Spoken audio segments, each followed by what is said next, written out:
Marriage is a basic human right. Marriage is very simple, a union between one man and one woman. If the biological basis for marriage is removed, not 2 men or 3 men or 4 men. The next generation growing up will no longer understand what marriage is. It is an issue that is being used by the homosexual extremists to divide America. The institution of marriage is about love, commitment, and mutual responsibility. And what it shows is we're on a slope that leads to no standards and no relationships, as the gentleman from Georgia said, where marriage becomes part of a deliberate, coldly calculated power move. You're talking about nothing that heterosexual marriage.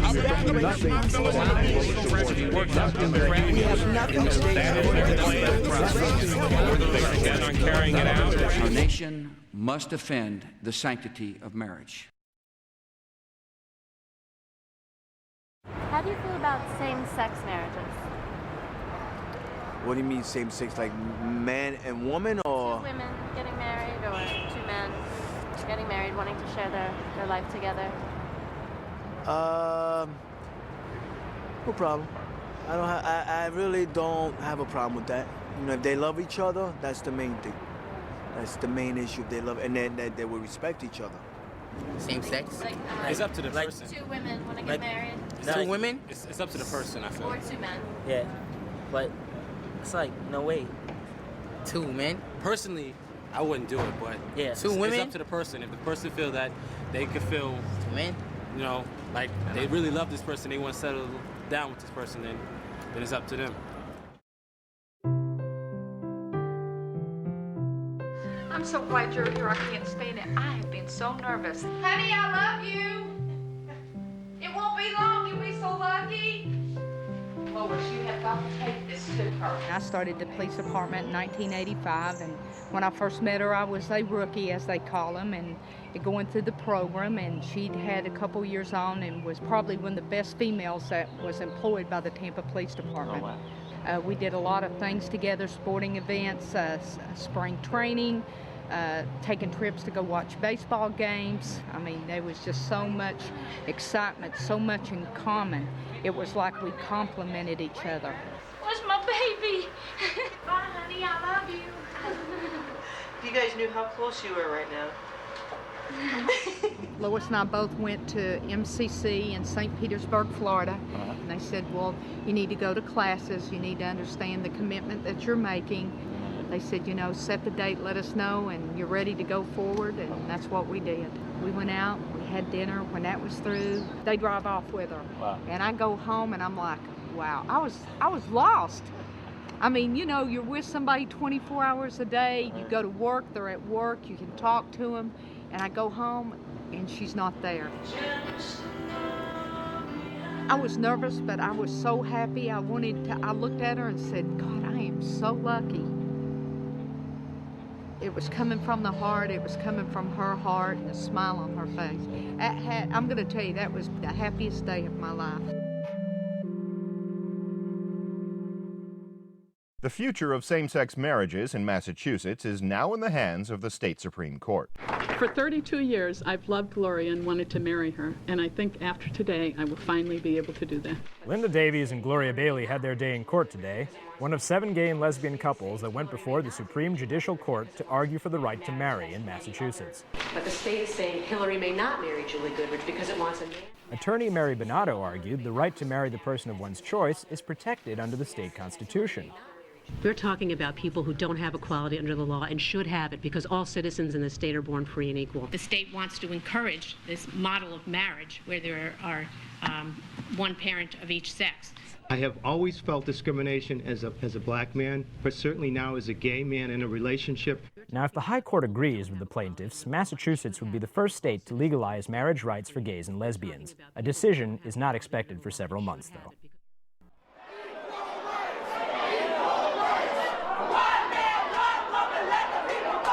There has been an amazing phenomena taking place in this legislature that I've never experienced on any other issue I've ever dealt with, and I've lobbied a lot of issues over the years. There is a frenzied, harried, highly emotional tone in the building.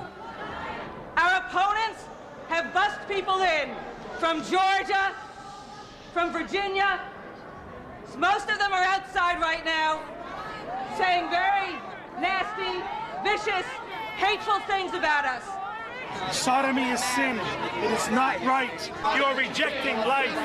Do you know church from state is separate? Under the Constitution, law of marriage, you're not legal. It's not God's will. You can pray. Why? Did he speak to you? If I was a homosexual, I'd want somebody like me to warn me that I was headed to hell. They don't object to gay marriage.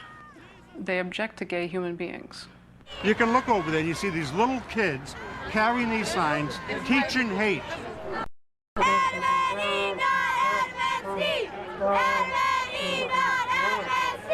Those parents must be really proud of them.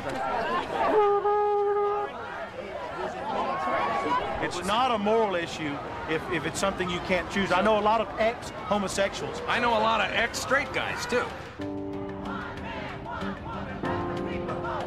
One man, one woman, let the people vote! Let the people vote! Let the people vote! Let the people vote! Many of the opponents to our right to marry were chanting, let the people vote, towards the legislators. Essentially, they were saying, pass this amendment so that voters in Massachusetts will have the chance to vote on it. You ask the average American citizen what he thinks of marriage and what marriage should be. We have 18 states now that have passed marriage amendments. The average pass rate of those amendments has been 70%. That's an absolute social mandate. There used to be interracial marriage bans in this country saying that blacks and whites cannot marry. And it wasn't until 1967 that the U.S. Supreme Court in Loving versus Virginia overturned that decision.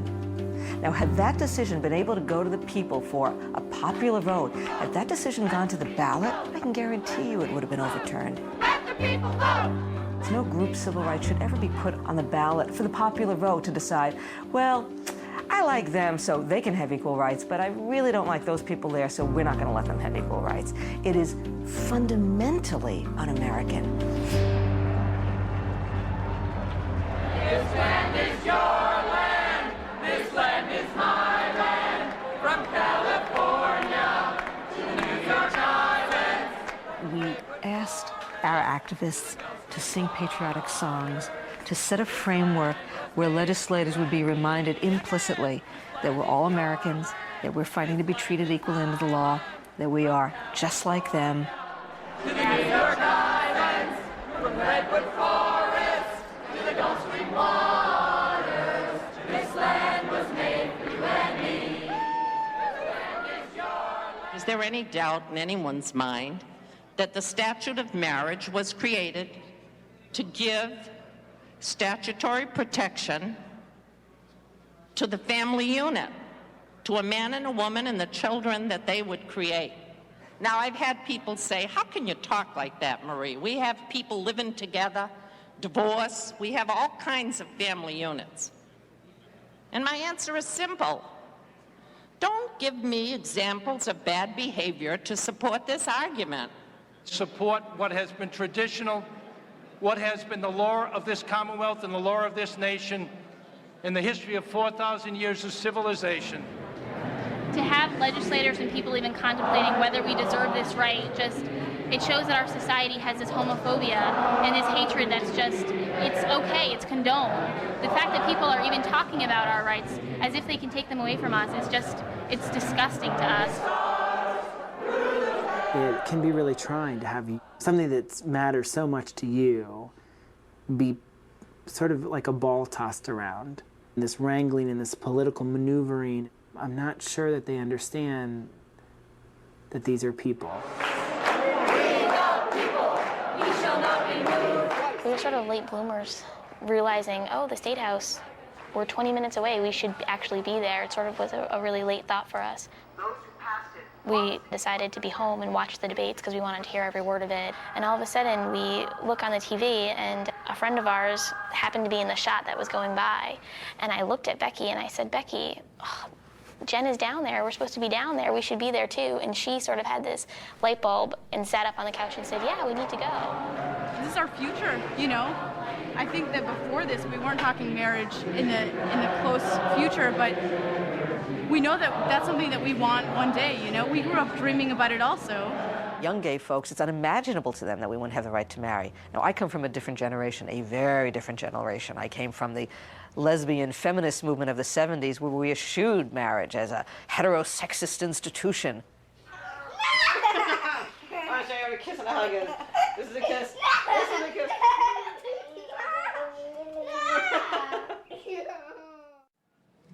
Now, I'm biased, and I know you're all thinking that. He is up there because he's gay. And in fact, I am the first person to speak on this amendment who's directly affected by it. My 2 children are also affected by this. The other day, the younger one became sick. And over the course of that Wednesday, his fever grew worse and worse. It was 104.5 when I called the hospital. I reached a nurse and I started going into his symptoms. I told him the name and she said to me, "Are you the parent?" And I said, "My name is Jared, I'm the parent." "The parent we have listed is Doug Hadaway." I said, "Well, that's my partner. But we don't have you listed. Are you married?" "You aren't." What ensued seemed like an eternity. When my child had 104.5 fever, and I admit I was a new parent, I thought, as many new parents thought, he could die on my watch while I was fighting with a nurse over whether I was his parent or not. A lot of the time we've had to spend lobbying this is explaining it over and over again until people get it. And what we find is that the well-intentioned legislators, once you explain that to them, say, "I never knew. I never realized. I had no idea. Gee, you can't file a joint tax return? Gee, I never thought about it. You don't get Social Security benefits. That's right, you can't get health insurance for your family. That's right, you don't get family medical leave. Gee, I never thought of it. You don't have inheritance rights." If they want to live together, fine. If they want to get benefits like health benefits and or death benefits and stuff, I don't have a problem with that. Not at all. Not at all. It's just the word, marriage. It was never meant for the same-sex people. Hello. Marriage is between a man and a woman. It sounds good. It sounds very positive, and most people believe that, as do I. I'm Brian Lees. I'm a state senator. I also serve as the minority leader. My district is, from a social standpoint, probably a little more conservative. The senator from Hampden and Hampshire, Mr. Lees. As the constitutional conventions proceeded, a compromise amendment was proposed. I have put forward an amendment. It would maintain the language of the original bill by defining marriage as only the union of one man and one woman. It would also establish civil unions for the same-sex couples. The way that we've written the constitutional amendment here in Massachusetts is every single right, benefit, and privilege that is in marriage is in what would be called a civil union. If we have to say that it's a civil union, it's just making us different. If they want to say that it's the same thing, then they should use the same word. We want all the same rights, and we want to be able to use their word too. Everyone understands that marriage is two people that are united till death do us part. It's not just the benefits, it's what it means in a community when you can say that you're married. No one picks up the phone and says, "My daughter's having a civil union, isn't that great?" and they go wild over their daughter or son that's going to enter into a civil union. But when you pick up the phone and you hear that your son or daughter's getting married, everybody knows what that means. Anyone who says that they'd like us to have civil unions, anybody who wants to cut that deal with us, is segregating. Mr. President, I rise with the hope that this amendment will prevail. The definition of marriage should be maintained as a union between a man and a woman. I respectfully disagree with those who claim that an affirmation of the existing definition of marriage represents a violation of civil rights. Mr. President, if gays and lesbians were ever forced to sit or stand at the back of the bus, I would certainly stand up for their civil rights. If gays and lesbians had to uproot themselves from family and flee for their lives in the middle of the night, for no other reason than they stood up for themselves, definitely, I would stand up for their civil rights. And if gays and lesbians were jailed, beaten, and even killed, the expressions on my face were going back and forth. And I couldn't understand. You just laid all this stuff out. You know what it feels like to be discriminated against. You know what it feels like to be thought of as less. She says, you know, I'm one of the few African-American women in this legislation, which she is, but the reason that you're able to do this is because someone had, you know, went through. Someone's civil rights were tried. Someone had to stand where we're standing today, where I'm standing today as a gay black man, you know, pushing for civil rights. The senator from Suffolk, Ms. Wilkerson. I know firsthand what it is like to live in this country being treated and considered a second-class citizen. Thank you, Mr. President. I rise today in opposition to the amendment before us. I was born in my grandmother's house in a shotgun shack in a little town called Pine Bluff, Arkansas, having to do so because the public hospital did not allow blacks to deliver children at that time. I was but one generation removed from an existence in slavery.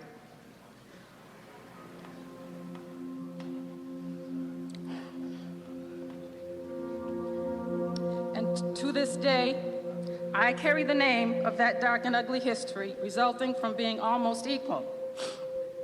See, Mr. President, it was the common practice of the day for the slaves to be given the names of their slave masters. And if you didn't know why, so many African Americans have surnames that ending in son, like Johnson, Robinson, Wilson, Williamson, and yes, even Wilkerson, you now know that it signified ownership as in chattel and property.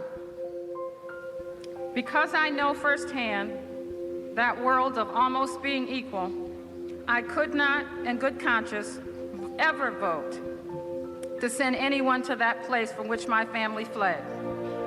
My grandmother, who is almost 100 years old, lives in a nursing home in Pine Bluff, Arkansas today, would never forgive me. I have never in my life, nor have any lobbyists working on this, ever seen so many legislators break down into tears. I'm a legislator, but I'm also a dad. And I started looking at some of my children's friends and their families. And this is where it really, really hit home for me. One boy, who is probably the oldest and closest friend of one of my sons, lives with his mom and her female partner. There is a lot of love in that house, a lot of love. Probably a lot more than in most houses of married couples.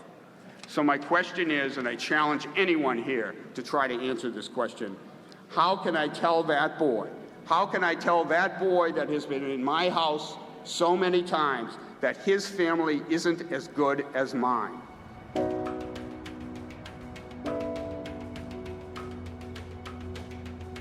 We want you to know where things are at now. The toughest vote of the night is going to take place. This is the vote that we've been the most worried about. This is the vote where they will decide if they want to put our civil rights on the ballot. This is D-Day. As Arlene Isaacson was talking and addressing us, I felt really overwhelmed with emotion, and I'm nervous, definitely. It feels like our future is in the balance. D-Day was the vote into what we call third reading. That was the vote that we had to try and win. We needed to turn around a lot of votes in order to pull that off. So I ran out to this group and said, quickly, call Barney Frank, call this one, get them to call Senator X, and try and get them to vote with us. We're working on now the people who know that they're wrong for voting to take our rights away. There's a group of them who will look us in the eyes and keep saying, I know it's the wrong thing to do. I feel so sorry. I swear I'll vote with you when it goes on the ballot. All right, so here's what we want you to do. Go down to their offices. We're going to give you the numbers. And if an aide is there, say, I would like to leave a note. I'm writing you again to urge you to oppose any anti-gay amendment that would limit marriage to one man and one woman. If you get an aide, look them in the eye and say, will you promise me you will get the representative this message tonight? Senator Hart is supporting the compromise. Yeah. Okay. And I really want to urge him to reconsider that position and not support any amendment whatsoever. Okay. He's not going to do that. He's met with numerous groups from the district. He's listened to a lot of folks. He believes that that's the right way to go, to have marriage defined as between a man and a woman, and to write civil union statutes into the Constitution. Yeah, as one of his lesbian constituents, that's still discriminating against me. It's still making me a second-class citizen. He disagrees with you, but he has met with many I want my constituents. opinion heard. I understand that, and so it's just important to me too that I say this to you as one of his aides, because I've had a really hard time speaking to people in this office, that I'm not going to vote for him. I'm going to do everything I can to help his opposition run because he's actively discriminating against me. It amazes me that a person can just sit across from you and basically say, I'm going to toss you under the bus. Sorry, I don't mean it. House members may now vote. Court officers are asked to summon the members to inform them that there's a roll call in progress and that it will remain open for 4 minutes. No discrimination. We shall not be moved to standing by the water. We shall not be moved. Jared T. Barrios. No. John A. Hart Jr. Yes. For us, a yes vote was bad because a yes vote meant they were going to take away the right to marry. So we were seeking to keep down the yes votes. Brian P. Lees. Yes. Bruce E. Todd. Yes. Richard Artisay. No. Diane Wilson. No.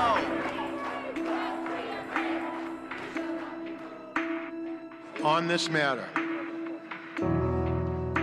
105 votes in the affirmative, 92 in the negative. The amendment is accepted. I remember thinking to myself, don't lose it, Arlene, don't lose it. Keep it together. We knew this was an uphill fight. We knew we might not win. But the fact that we came so far and received so many votes, which quite frankly, a mere year ago, we would never have received, is a testament to the fact that all the work you have done has truly made a difference. There will be more votes to come. It is not over.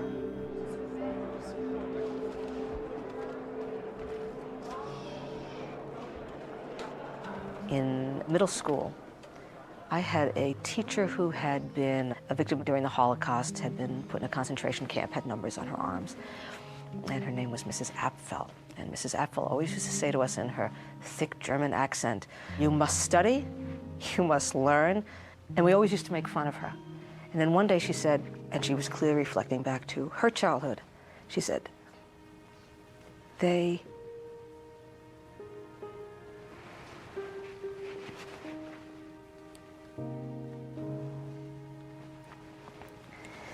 She said, they can take away your property, the things you own, your everything. But they can't take away what's here.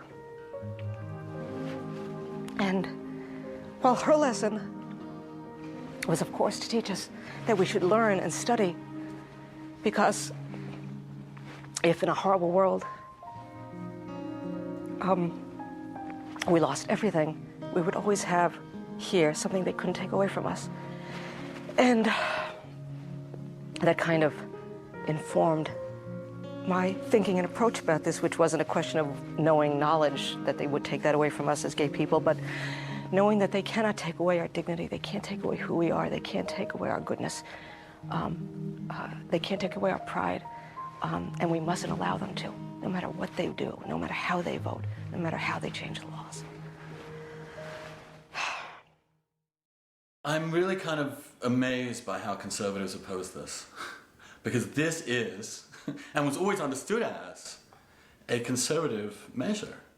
I mean, think of what marriage represents: taking responsibility, being fully a part of your society, fidelity, commitment. It's tough, it requires sacrifice, it requires exactly those virtues and values that conservatives have always said they believe in. I don't believe that homosexuals really want to marry. I think they want to destroy marriage and then recreate it in their own, according to their own interpretation, with all of the benefits, but without the commitment that depends, that means so much to children and the Why would they want to destroy marriage?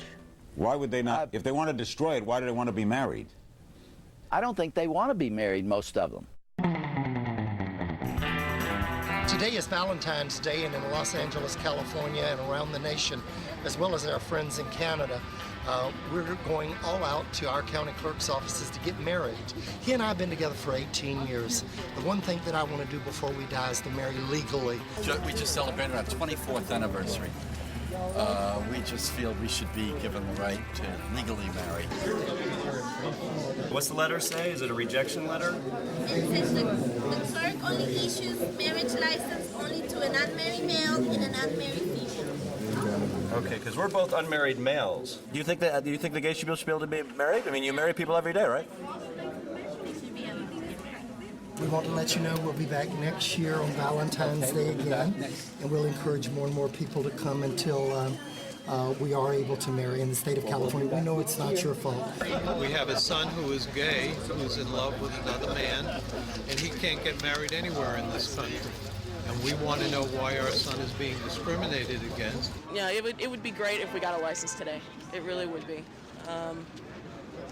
I don't know that the city's ready, but we've been ready. Yes, I like a marriage license application. Where's the bride and the groom? The bride and the groom have to be together. Come on, dear, honey. Come over here. That's us. Fill this form out and send it all the way against the wall to my right. Good morning. An application for a marriage license, please. Are you really confusing me? No, not at all. The bride and groom can't get application for marriage license. Groom and groom. Why not? My other two sisters. The other two, that's why I'm getting confused here. They're coming up bride and bride, and then groom and groom. They can't. To get your domestic. No, we want to get married. Right, we want a marriage. Have a domestic partnership. Yeah, we don't want to do that. We want to do this. Unfortunately, at this point, until we get directive from above, we can't marry. It took bravery on both sides of the window 50 years ago to stop separate but equal laws in this country, and we're not even separate and equal. We're not even separate and equal. We're separate and unequal. Domestic partnership is very unequal to legal marriage. And he said, "Oh, this is the bottom of the totem pole. You have to work have to work on the top." And so as I left, I'm like, well, segregated coffee shops were the bottom of the totem pole. It would help me to hear from you what you think it would cost you, for example, to run one application through I know you won't, but I want to hear from you why, what it would cost you. Let me be clear, not what it costs me. That's not the issue. I'm banned from issuing a license. Now, if I get an order from a court ordering me to give you a license, I have no ifs or buts about it. I will do it. Currently, right now, I cannot do that under the law. You can kind of tell that the people are sympathetic, like it's no big deal in their lives, but it's an institutional thing that's been carried for years and is large. And also the kind of laziness that comes with bureaucracy, where it's just like, well, I don't feel like changing it, you don't feel like changing it, go see the guy down the hall. And I guess this is just the way to do it, one little chip at a time. Yeah. So. When I was growing up in the South during the 40s and the 50s, the great majority of the people in that region believed that black people shouldn't be able to enter places of public accommodation. And they felt that black people shouldn't be able to register to vote. And many people felt that was right, but that was wrong. I think as politicians, as elected officials, we should not only follow, but we must lead our districts. You cannot tell people they cannot fall in love. Dr. Martin Luther King Jr. used to say, when people talked about interracial marriages, and I quote, "Races do not fall in love and get married. Individuals fall in love and get married." Why don't you want your fellow men and women, your fellow Americans, to be happy? Why do you attack them? Why do you want to destroy the love they hold in their hearts? Why do you want to crush their hopes, their dreams, their longings, their aspiration? We are talking about human beings, people like you, people who want to get married, buy a house, and spend their lives with the one they love. They have done no wrong.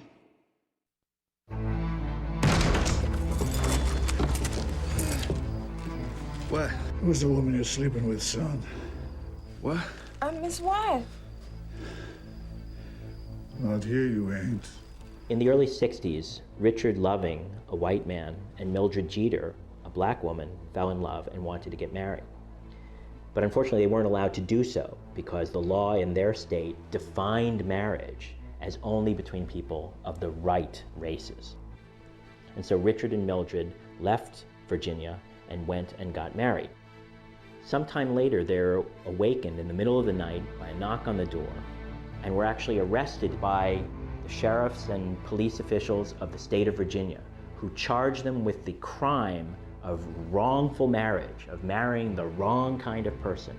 On the count of miscegenation, I find defendant Richard Perry Lovin and defendant Mildred Dolores Jeter guilty as charged. And the judge told them that they could either spend the next year in jail or could go into exile for 25 years, leaving the state of Virginia. The couple chose to remain married and leave the state of Virginia, and they went to the District of Columbia and got a lawyer. Court after court upheld this horrible law and said that this was the definition of marriage. One judge wrote, for example, Almighty God created the races. White, black, yellow, Malay, and red. And he placed them on separate continents. And but for the interference with his arrangement, there would be no cause for such marriages.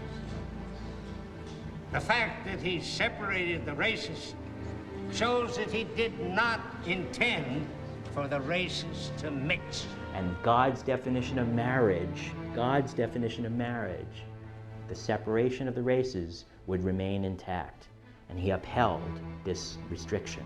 So did the Virginia Supreme Court. Well, when that case came from the Virginia Supreme Court before the United States Supreme Court, the state's attorneys were still arguing that the definition of marriage itself meant that this couple could not possibly be married. Marriage does not mean two men or two women getting married. It just doesn't mean that. They argued that if we allowed interracial couples to marry, society would fall apart. If marriage goes, then the family goes. And if the family goes, we have none of the decency or ordered liberty which Americans have been brought up to enjoy and to appreciate. They argued that it would be bad for the children. Should we tell the children of America that in the eyes of the law, the parties to a homosexual union are entitled to all the rights and privileges and benefits that have always been reserved for a man and a woman united in marriage? They argued that it would be unfair to different states that didn't want to allow these kinds of couples to marry. No one state of the union can have its decision of its people overridden, run roughshod by people from judges from another state. They made very much the same kinds of arguments that we hear today made to defend sex discrimination in marriage. But fortunately, in 1967, unlike in previous cases, the United States Supreme Court had had enough. And the court ruled that all Americans have a fundamental right to marry, that it is a basic human right, a basic freedom, and the court struck that ban down. When your children grow up, how would you want them to marry? Oh, I think I'll leave it up to them to decide it for themselves. Tampa police officer's pension benefits isn't over. Officer Lois Marrero died in a bank robber's ambush last I'm July. proud of who I am and who I was with, so I'm very driven and will continue to be driven. And I think I have a lot of that from Lois is also doing that, because Lois was so driven, it was unbelievable. If you told her, well, you really can't do that, she'd go, oh, it's going to be done. I will get it done. I will achieve it somehow, and she always did. So I guess that's where I'm at right now. If they would have been able to marry legally, that obviously is one of the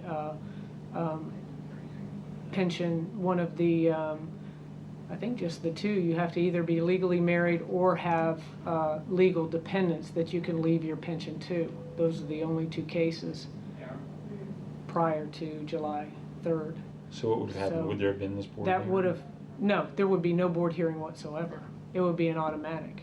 And there would be no questions whatsoever as to the status of their relationship. It wouldn't matter. Do you swear that the testimony you're about to give in the call now pending shall be the truth, the whole truth, and nothing but the truth? I do. Lois Marrero was killed on July 6, 2001, before she ever had a chance to designate Mickey as her beneficiary. And Mickey's claim is based on this violation of Chapter 185. She's here today asking the board to correct that violation in the only way that's possible at this point in time, and that is by you all as a fact-finding body making a determination as to who Lois would have named as a beneficiary if she had been given her legal right to do that. Ms. Morgan, how do you know Mickey and Lois? They're my best friends and my neighbors. So they were both your neighbors and your professional colleagues? That's correct. Were you aware that Lois and Mickey were married? Yeah, I remember when they started dating. By the time Lois was killed, were most people on the force that Mickey and Lois worked with aware that they were in a relationship? Everybody was. And did most people accept that and respect that? Of course. I had no idea. One day I was talking to Lois, and I noticed she had a ring, and then it was a couple days later, maybe a week, I saw Mickey had one, and I just thought, oh wow, they have the same ring. And I was talking to a neighbor who said, well, don't you know? And I said no, and next thing I know, I'm going, oh, that is so cool. I was blown away. I just thought it was really cool. Now, can you tell us what is a holy union? A holy union is asking God's blessing upon a couple, encouraging them and affirming them in a public way to encourage a relationship, not unlike a holy matrimony. In the religious sense is the same thing.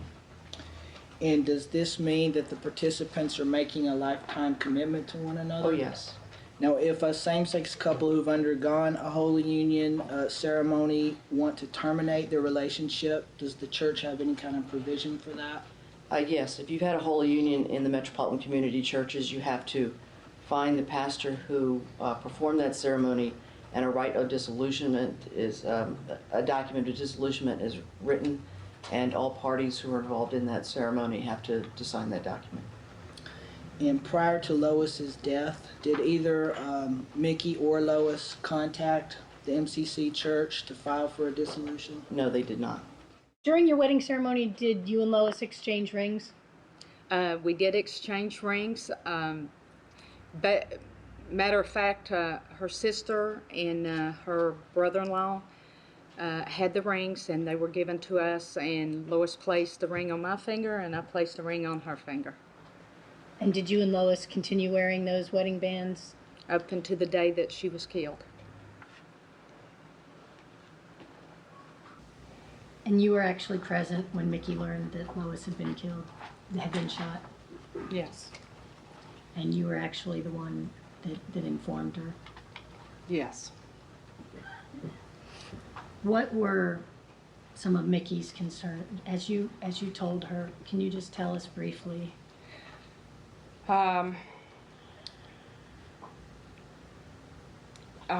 One of the first things was that she wanted to go to Lois.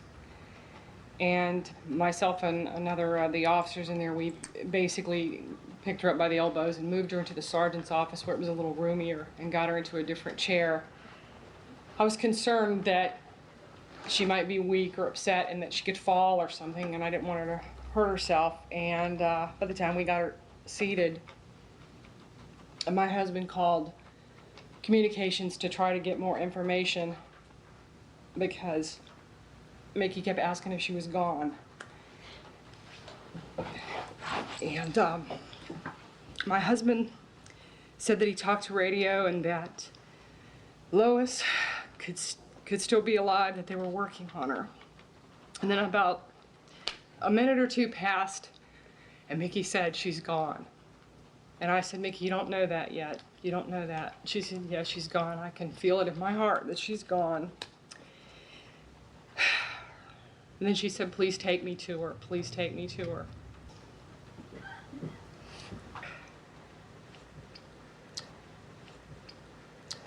And Mickey insisted that I go to find Brenda. Mickey was concerned that Lois's mother would turn on the TV because it was lunchtime, and she was worried about the news. So she said, please get to Brenda so she can get to Lois's mom, so that Lois's mom won't just flip the TV on and see what's going on. Did Mickey invite you to be a pallbearer at Lois's funeral? Yes, she did. And do you recall where Mickey was sitting at the funeral? She was sitting up front, one of the first pews in the church. And do you recall what the chief did with the flag on Lois's coffin? When at the ceremony at the cemetery, he handed off the flag to her, which is consistent with a spouse or a life partner. If Lois had been given the opportunity to designate a beneficiary, who would she have designated? Without a doubt, Mickey Mashburn. So who do you think that person would have been? It would have been Mickey. Do you have any doubt about that? No doubt at all. There isn't a doubt in my mind it would have been Mickey. Any questions at this time? None at this time. Mr. Simmons? No, sir. Mr. Howard? No at this time.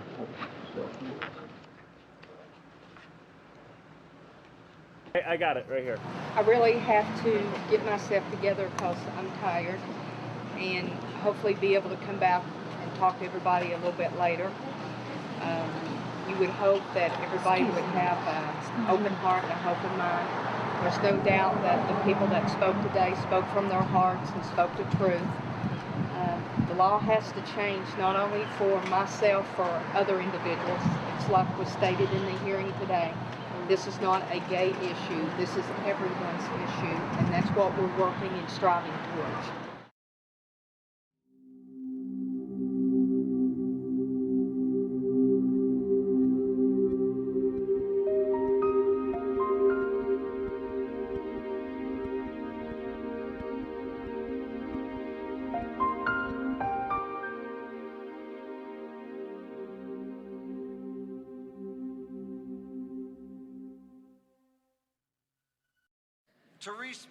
Even though we lost the vote in the legislature, our process was not completed. It's important to remember that the legislators vote twice.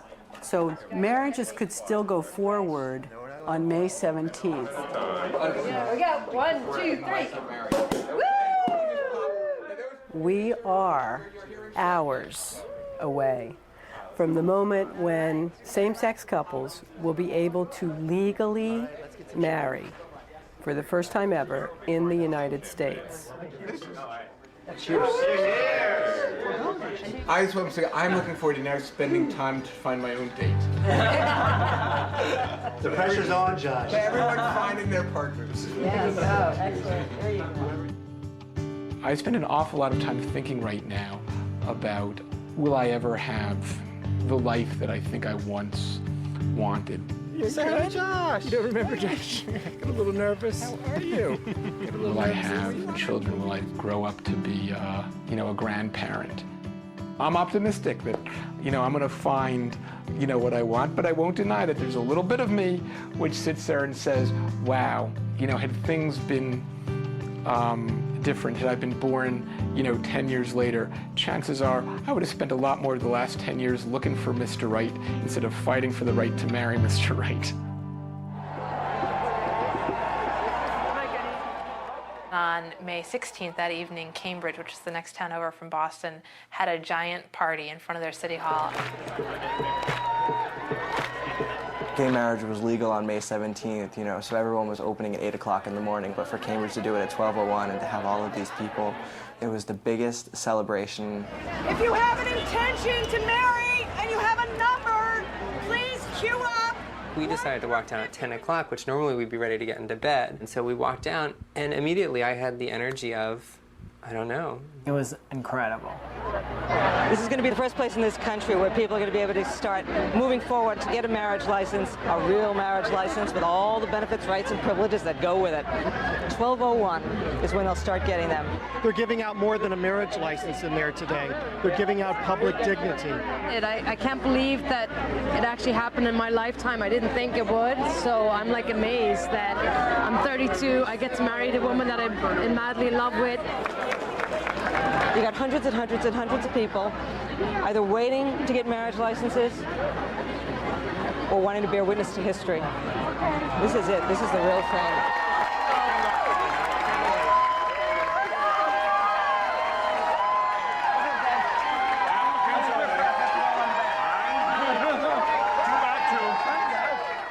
There was like this procession of all of these couples who were going in to file for their marriage license, and you had to weave through. It was like you were a celebrity. People were really joyous. It was like New Year's Eve.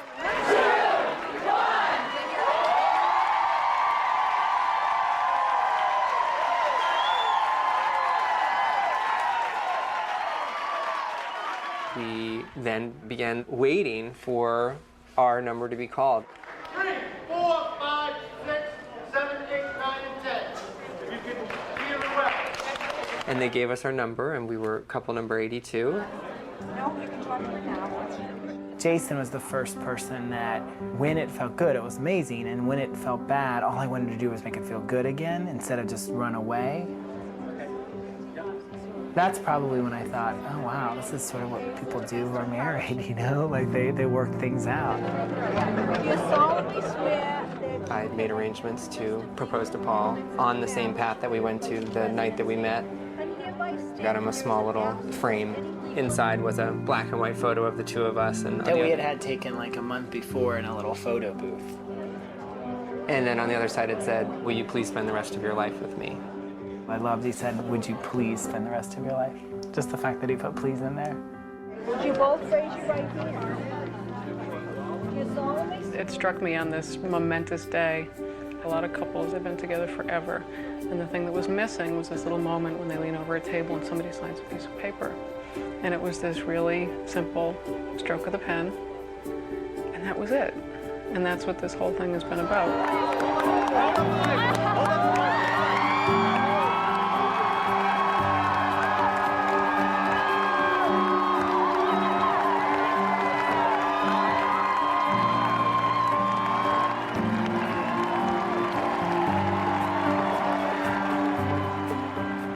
People were cheering as the couples would come up to get their marriage license, and then they would leave and we would cheer again. My hands hurt so bad from clapping because it just went on and on.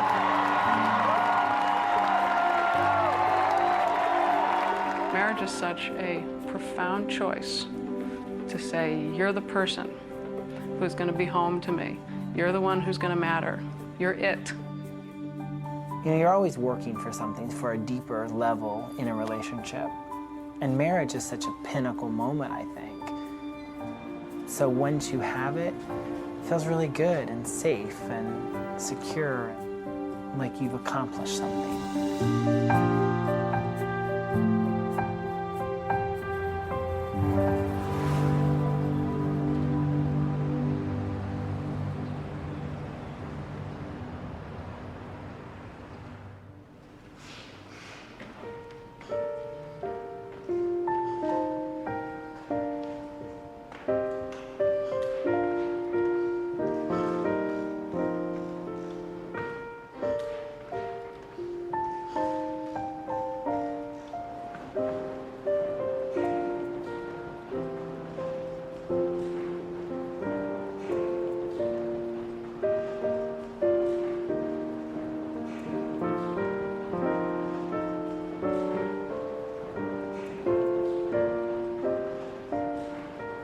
The first wedding I went to was Rob Compton's and David Wilson's. There were all kinds of people dressed up, and there very respectfully for this joyous but also solemn occasion, and I burst into tears. I burst into tears because I really finally felt so real. Where there are troubles, I will stand with you. Where there are troubles, I will stand with you. These people who have really loved each other could finally say I do. Rob, I commit to love you until death do us part. Rob, I commit to love you until death do us part. I carried with me to that day the hundreds, if not thousands, of people I've spoken with who wanted this opportunity and hadn't had it. And now, by the power vested in me by the Commonwealth of Massachusetts,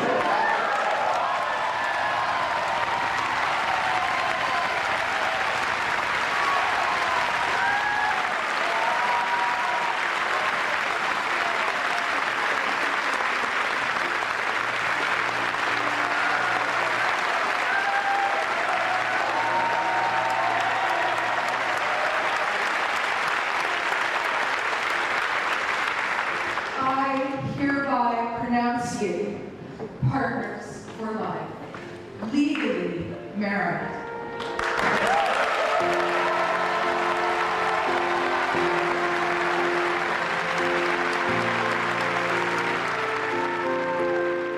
When I watched the two of them, forget Social Security, forget Medicaid, forget benefits, forget this, the world is now going to see that we love. I just can remember looking around and saying, I'm equal. I feel equal, and I can now acknowledge the pain that I felt before when I wasn't treated equally. Some kid is watching this on TV today and is going to change his entire life, and they're going to say, my relationships can be legitimate. And I think that that's a big difference in the attitude that I grew up with. All around you, you see straight culture. You see people who are middle-aged and have families and they're married in straight relationships and they have kids. And I'm thinking, I'm gay and I have no idea what it looks like when I'm 40 years old. And that's kind of a scary thought. Gay marriage has really changed that for me because there's a picture now, there's a label. And now we can look forward and see there's a legitimate future for me and this is what it looks like. Paul, I'm a better person because of you. And so enjoy all the things you give to me. All over the state of Massachusetts, same-sex couples began the process of getting married, applying for licenses, making plans. And yet, looming on the horizon was the second vote on an amendment that would take away the right that we were just beginning to exercise.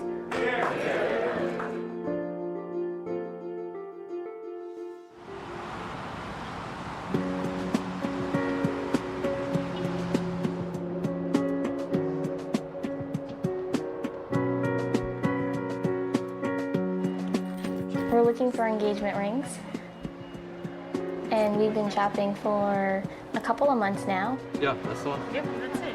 Wow, look at that. So beautiful. It's definitely a process of sort of going back and forth about who was nervous and who wasn't, and who was ready to be looking, and who wanted the other person to rush more. Oh, wow. There hasn't really been a doubt in my head. It was just a matter of when she felt like she wanted to join me on cloud 9. She's like on cloud 8.5 for a long time. The first time that I went in, the salesperson tried to initiate a conversation with me and, tell me how my boyfriend was gonna need to know what kind of ring I wanted, and I was like, oh, okay. I think that's when I realized, well, we might be the first people to make them think that, oh yeah, we're gonna have new clientele. I like it. Okay, I really like it. Are you sure? I really like it too. We may have decided on a ring with your help. Thank you. Congratulations. Congratulations.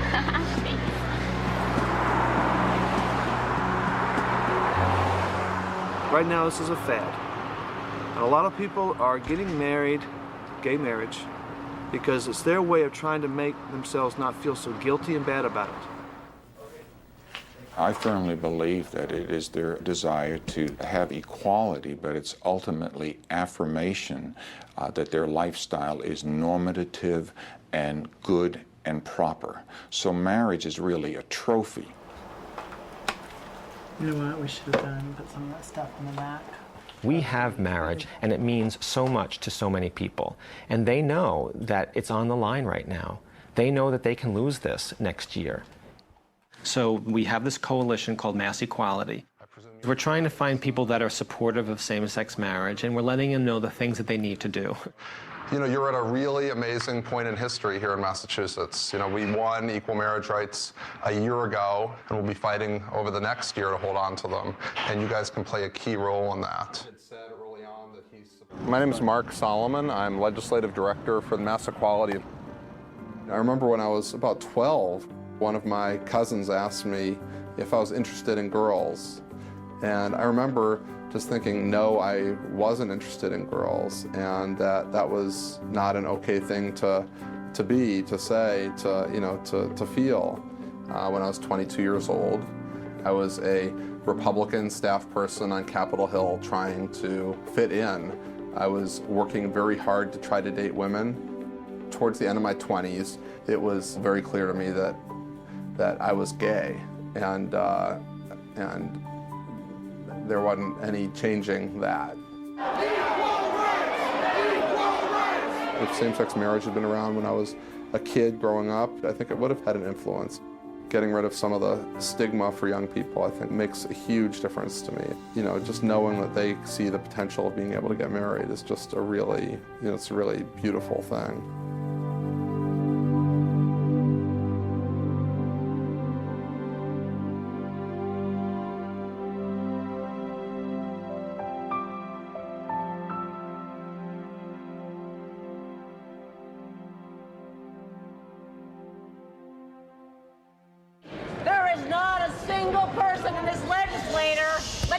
That has not heard from us about what equality is. They've heard from us, and if there are people who cannot find their way to vote for equality, perhaps we should help them find a new job. The future of the Constitutional Convention is contingent upon what happens in the elections this September and this November. Congratulations if they win. If we can knock out a few people that voted against us, that would have a big impact on what happens in the Constitutional Convention next year.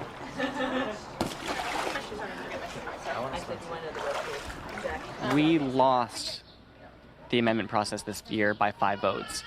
The legislature is going to vote on it again next year. They need to switch 5 people's votes. Running for office is one way of doing that. My name is Carl Shortino. I'm running for state representative. I'm campaigning for the Democratic primary in September, opposing a Democrat who's been in the state legislature for about 14 years. I got the cutest card in the mail today.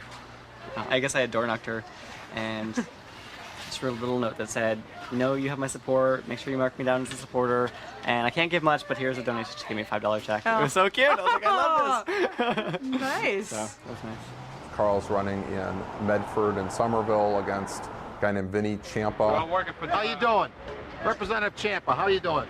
You're in the movies now. How you doing? I decided to run against Representative Ciampa after a number of years trying to contact him on many issues. The last straw for me was the gay marriage vote. He voted to amend the state constitution to ban the right of same-sex couples to marry. My vote on the constitutional amendment was to allow this to go to a vote of the people and to allow civil unions.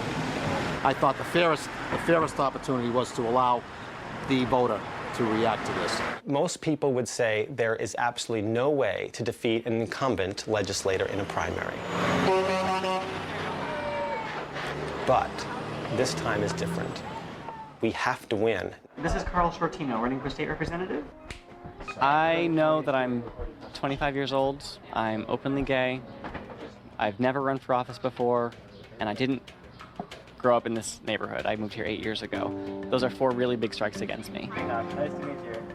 I'm running in the primary on Tuesday. I wanted to see if you have any questions for me. In a primary race where there's nothing huge on the ballot, the turnout is really low. If we can motivate 200 people, that could be 10% of the electorate in a primary election. in the early stages of it, Carl told me that he didn't want Ciampa to know what he was doing, so he knocked on a door and he looked at his list and he's like, oh my God, it's a relative of Ciampa's. And so Carl said that he acted very gay when he was talking to that voter, so the relative of Ciampa wouldn't really take him seriously. Would report back, this guy's a real queer. He's not gonna, he can't take you out. Then he. As a Democrat running against another Democrat, there are no challengers on the November ballot. So whoever wins the Democratic primary is the new state rep.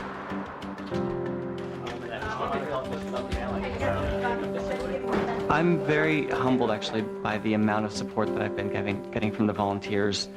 These aren't seasoned veteran campaigners or door knockers or canvassers. These are people that, because of the gay marriage issue, finally realized how important politics is to their personal life and to the lives of their families. Hi, this is Maria. Is Maria there? State representative? Hi, Maria, this is Maureen. I'm a volunteer with the Carl Schwarzenegger campaign. I'm just calling to remind you that tomorrow's election day.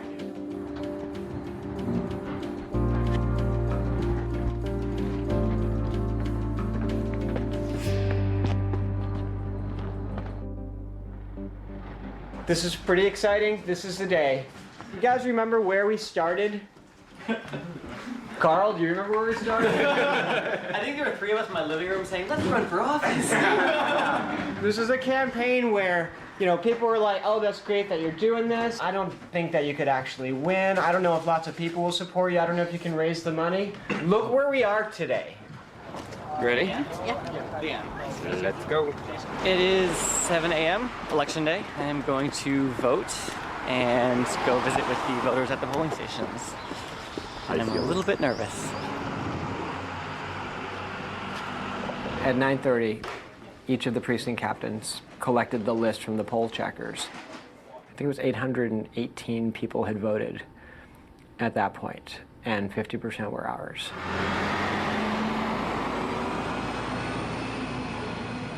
What we've done for the state, what we've done for my community here, that's what I brought to the doors. Those are the issues people want to hear about. They don't want to hear about the gay marriage.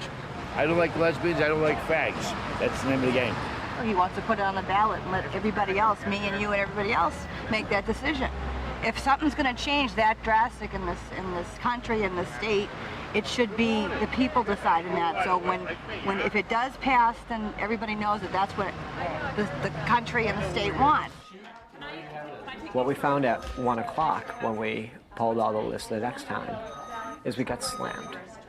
Another 1,000 people had voted during that period of time, and they were his supporters.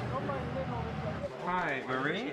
All these people who had volunteered, who told us, I'm really sorry, but I can't do election day, we were back on the phone with them just saying, I don't care what it is that you think you need to be doing right now. Here's what the numbers are like. We need you here. I feel passionate about winning some of these races. Carl Schwartino, that's one. Another one is a woman named Ann Manning, who's running in Peabody against a woman named Joyce Spiliotis.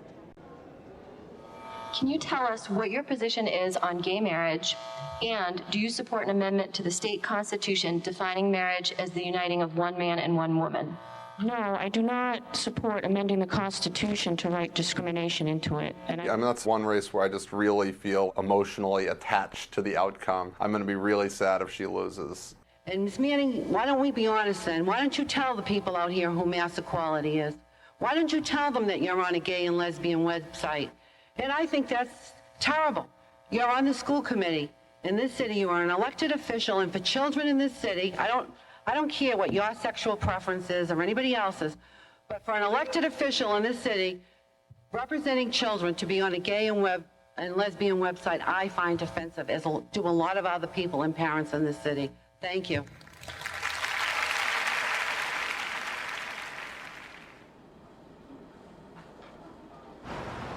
You know, a state representative's race in little old Massachusetts, and all of a sudden we're getting calls from Ohio and Iowa because of one issue that was put on the table. And I'm going to say one thing. Being opposed to same-sex marriage does not make you anti-gay. I'm all too familiar with prejudice because I'm a single mom. I was never married. So I know what prejudice and bigotry is all about. Talk to anyone here, and just about everybody has a person or a member of their family who is gay. I have a gay son. And I have a gay brother. And I love him no differently than if he was straight. It doesn't matter to me. I support my state rep and her concept of putting it before the voters, let the voters vote. Right. And that's a fair and honest thing for everybody concerned in the issue.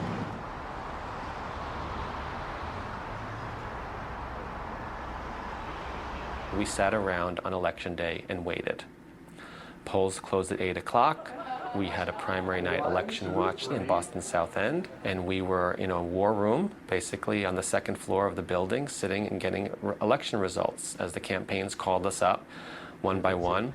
Meone, Shortino, Smith, Murgo, Canessa, Sheehan, Manning, Keck. We saw them going down one by one by one. It was very, very difficult and very nerve-wracking to be in that room hearing race after race is lost. Mazza Moriarty lost, Murgo lost, Manning lost, Goodridge lost. Joe Biden didn't get there, by the way. You never did? Shortino for rep. Oh my God, I don't even want to call Carl's campaign. I guess Dan says. We'd heard from the campaign, it's too close to call, it's too close to call, and I was like, if we lose that race, our people are going to be so dejected.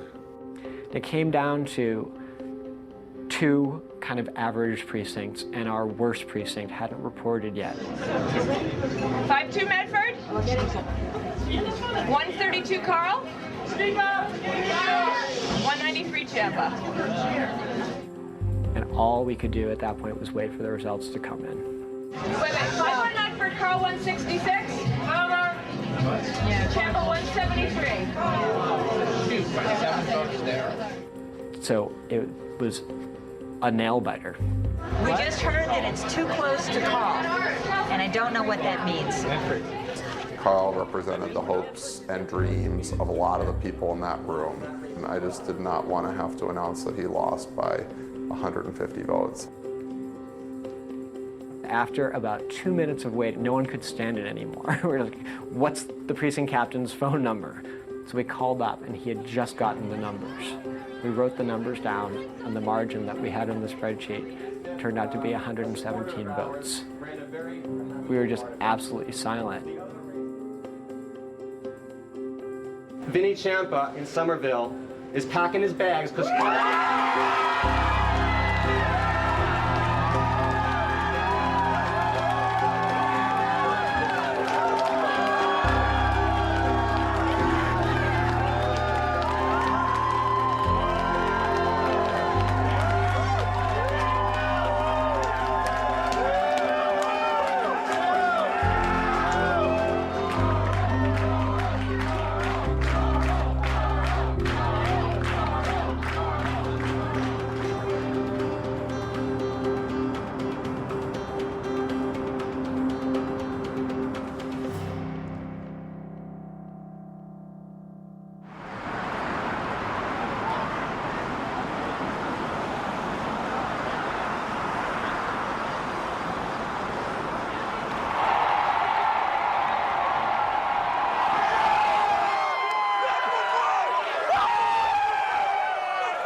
Bottom line is, they're people too. They can do what they want. I'm not saying that I approve of that because of own personal reasons, but life as we know it is just changing. The Red Sox just won the World Series. Life as we know it is changing, and you got to change with the times. It's the bottom line.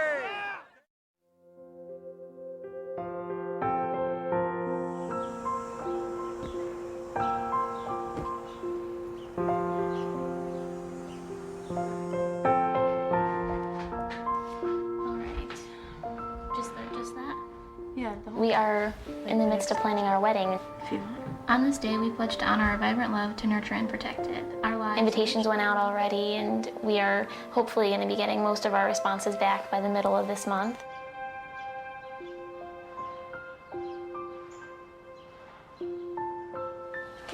This is like a long letter. I feel like it's not going to be good.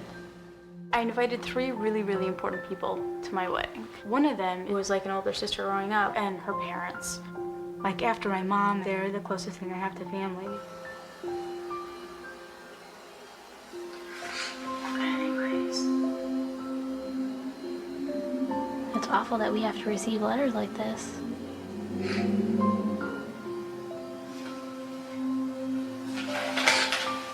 You want to read it?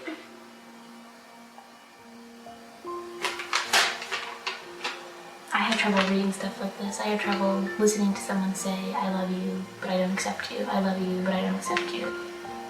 On the one hand, I want to support you in everything you do because I love you so much. Now, how do you write a sentence like that and then you have a second sentence on the other hand? There's no other hand, that's it. I would be so heartbroken if we can't have a relationship. Isn't that a nice little kicker at the end?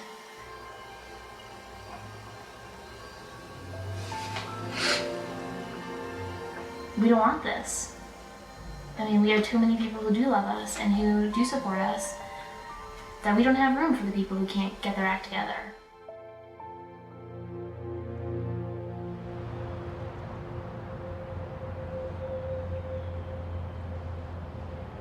Well, here's the situation. In the primary, Carl Shortino won his victory, and it was a huge victory for equal marriage rights. But what we need to do now is to ramp up again for the general elections to make sure that legislators that voted with us are back next year to vote with us again. We all have people that are going around making the marriage vote the issue in our campaigns. We must win if we are to stop the discriminatory amendment that is before the Constitutional Convention next session. The outcome of the elections is going to totally affect what happens in next year's Constitutional Convention.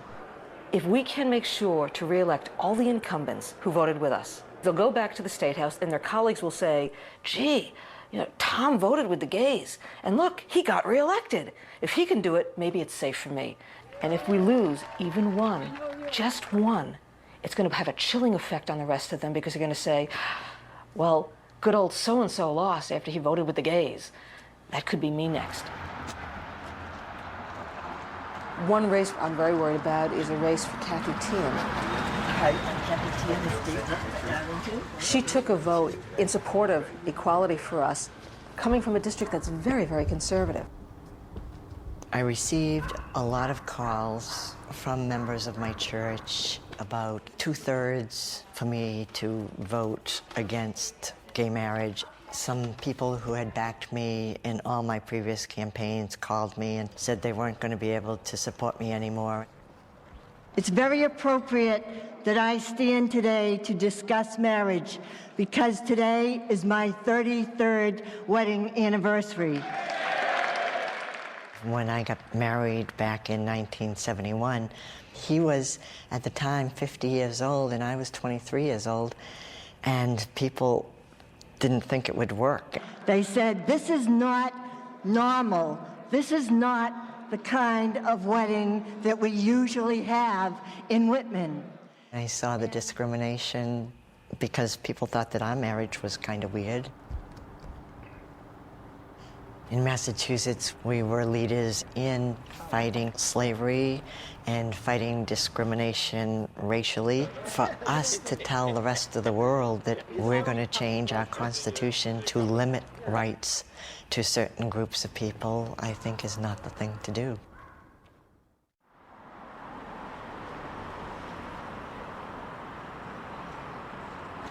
The dividing line for my community is this main road out here, Route 125. I'm Barbara L'Italian, and I live in Andover. Barbara is from the very northeastern part of the state. It's a fairly rural district. She is one of my favorite, if not my favorite, legislators. For a freshman legislator to be comfortable advocating for an issue as controversial as this one is extraordinary. We can't afford to lose this woman. I definitely could have played it safe and stayed on the fence and gone for civil unions. I didn't think that was the right thing to do, so I didn't. This is political suicide. You're up for your first re-election. You have no money in the bank. You're $29,000 in debt to your campaign, and you're gonna what? We're just gonna go right here. I knew that, I was putting my career on the line, which isn't to say I'm not going to fight like hell for my seat. I really want to stay. Yep, run up and grab some socks and then we'll get going, okay? I have 4 young children, 2 boys and 2 girls, and they were asking me what was going on because they were getting pressure at school from kids whose parents were upset with my vote, and I told them that this is really the civil rights movement of the new millennium, and Mommy has the awesome opportunity to be in the right place at the right time and make a difference. So I don't know if that's going to conflict with me bringing the signs for you to the senior center. Sometime last fall, it came on my radar screen about gay marriage, and I didn't understand it. To me, it just, come on. Marriage is between a man and a woman. This is silly. And then Barbara started showing me letters from gay couples or just gay individuals, gay families. So I think it will eventually loop back around to Boston Road. I'm the mother of 6 sons, 2 of whom are gay, Bob and another son, Sean. And so I feel very strongly that I want to support someone like Barbara who believes in the right for everyone to marry the person that they want to spend the rest of their lives with. Alrighty, here's the car. Jump in and get to church. I actually cantor myself in church and have had the unusual experience of being on the altar while it's just myself and the priest. The priest is going on and on about preserving and protecting marriage, and I felt somewhat unwelcome in my own church, and I guess I now begin to understand perhaps what some gay and lesbian people may feel.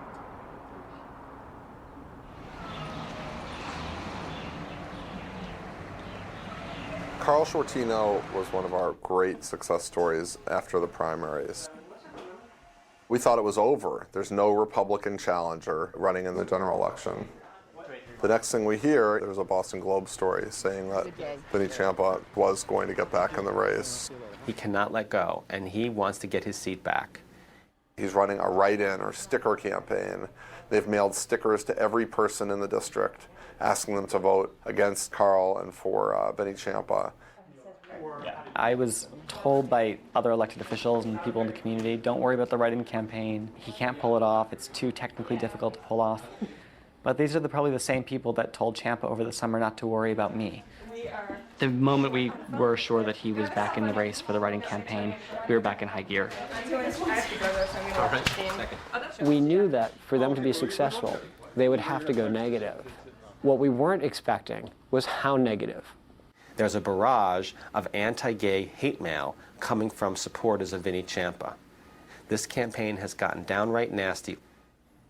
The first piece of mail said a special report about the homosexual lobby's secret campaign to install a homosexual in the state legislature.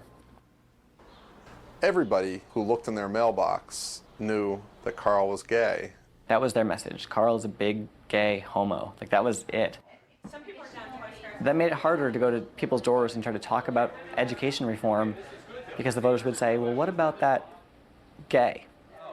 It really became a culture war and a battle, not just about gay marriage, but about homosexuality in general. I'm just here to say that marriage should be between a man and a woman. All right. And Mr. Scortino doesn't believe that. All right, buddy. I think if Mr. Scortino gets in, then the possibility of having another vote against heterosexual marriage.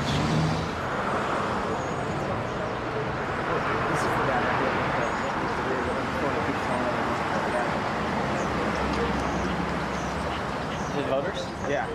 I was telling this lady about Carl, and I was just saying, Carl is on the ticket, he's a Democratic nominee, and this guy came up, and he pointed to Carl's picture, and he's like, Carl likes guys, Carl's a faggot, don't vote for Carl, and she was just like, whoa, what's going on? It's not really something that you usually hear when you go to the polls to vote. How does it make you feel to have somebody say that right in front of you?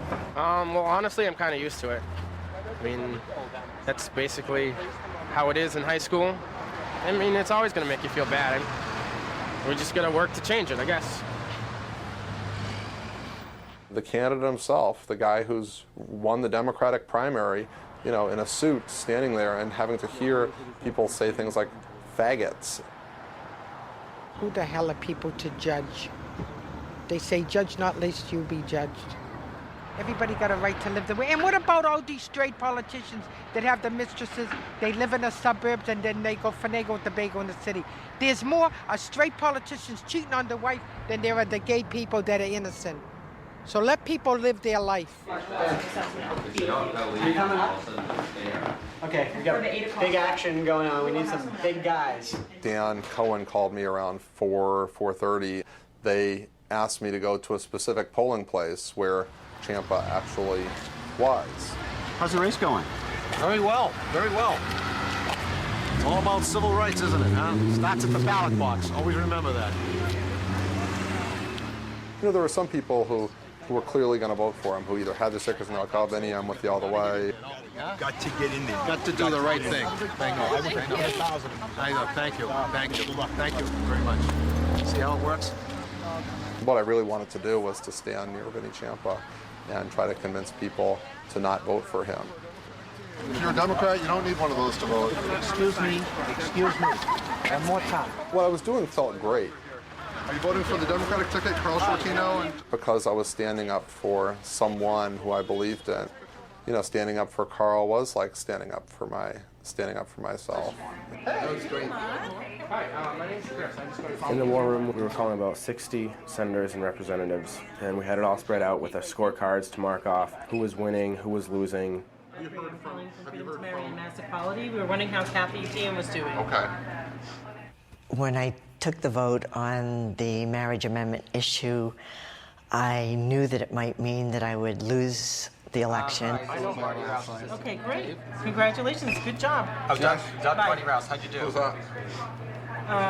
Kathy Tien 2-1 in the 2-3 district switch. Really? Yeah. Great. Yeah, excellent. Kathy Tien won handily. What we thought was going to be a close race was Representative Barbara Italian's race. If I don't get reelected, I think that history will judge me as having done the right thing. Hi, it's Mark. Ashley. Okay, excellent. Ben Swan. Yeah, and they're good. Okay.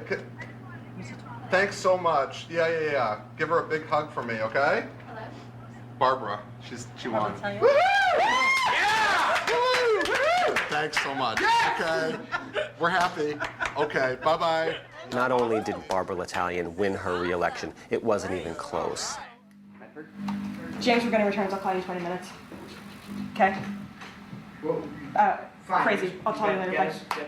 My hands are shaking. Mine too. 2:30. Okay, I'm gonna call. I'm gonna call Carl. How did you get? I don't want to know. How did they win by a lot? Awesome. Hello? Did you guys win? But do you think you won? Well, I don't know the numbers, Do but you have any numbers? Tell me something. I was very nervous about Carl because a lot of people took stickers and I wasn't sure how it was looking. It looked to me to be maybe 50-50. Okay, call me. We're dying to know. Okay, thanks. Bye. The first numbers that came in were from the precincts that we had lost the primary. And we were winning in those precincts. So it was clear that even in Champa's strongest neighborhoods, that his tactics hadn't worked. I feel like I just did this just really recently.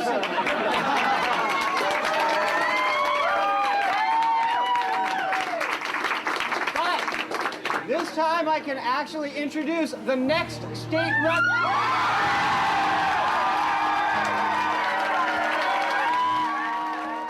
Of people who cast a ballot for state rep, we got 67%.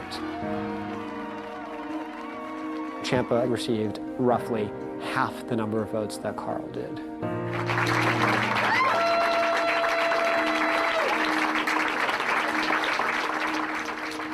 When I first came out to my closest friends and family in high school, I was definitely afraid of how they would react because I expected the worst. I had prepared for the worst. I had prepared for people to stop being my friends. And that never happened, so it was a very reassuring experience coming out that people would respect you for who you are if you are a respectable person.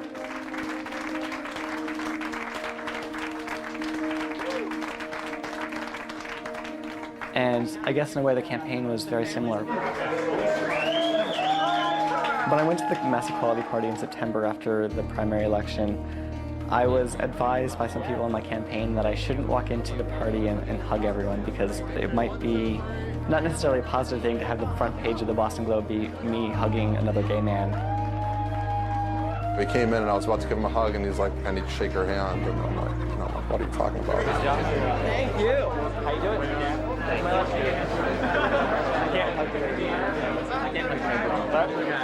Hey, listen. Thank you. In the November election, and it was clear, having gone through such a negative campaign at the end, where my being gay was Ciampa's focus, and the voters still supported me, that I figured it was safe to have my picture taken with me hugging someone that was offering their support to me.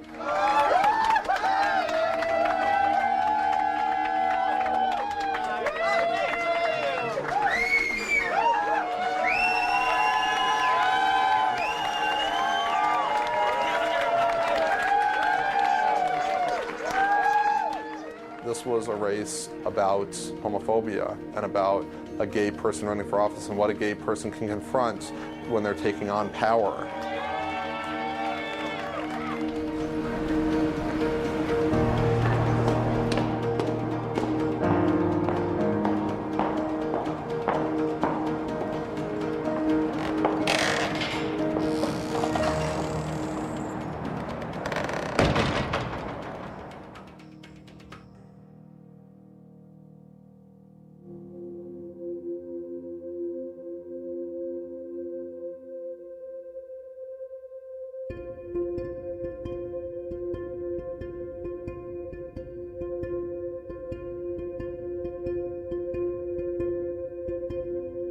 Hi there, it's Mark Solomon with Mass Equality. How's it going? The effect of these elections on the next Constitutional Convention will be really big. Every precinct by overwhelming margin. We won every contested election. We're in a transition mode right now. We're really focused on identifying legislators who may change their votes. When we lobby gay issues, we're throwing out little seeds onto the concrete of their minds. Every once in a while, a little crack, a little fissure will develop. And one of those seeds is going to fall into that fissure. And one day, that seed is going to germinate.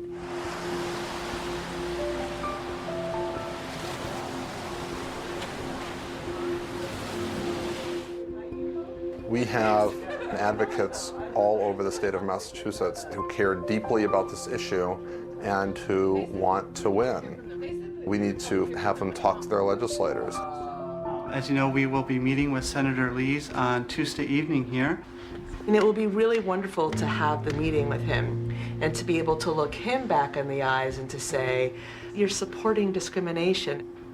We have 4 children, and it's really simple. It's we have a gay son who we believe has to have the same rights as all of them. Meeting with parents of people who are gay, you have to respect the fact that everyone's looking out for the rights of their children. And now they were so excited that their son can participate in everything everybody else can. I want the wedding. I want the wedding for my son. I want like the wedding I went to where all the family was there. These 2 young men, their mothers gave them away. There wasn't a dry eye in the church.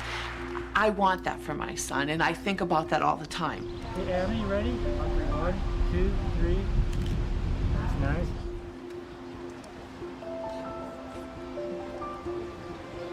Every father dreams of walking his daughter down the aisle, and I was lucky I had 2, one on each arm. I, Becky, take you, Kat, to be no other than yourself. I promise to try to be ever open to you, and above all, to do everything in my power to permit you to become the person you are yet to be. Every father wants their daughter to meet the right person, to have a good life together, and someone that would cherish them and protect them and be as one. Having joined their lives in truth for the first time, I present to you Kat and Becky Amet. Saying that commitment in front of everybody, showing everyone what you're like together as a couple, all of that had a really positive change for us internally and has sort of made our relationship stronger because of it. We're happier. We have a clear sense of direction in our lives. We're in this together, and we said it before. Talked about the future and kids and all of that stuff. But it feels different once you've actually signed the paper and you've gone through the process together and you've stood in front of your family. It's different.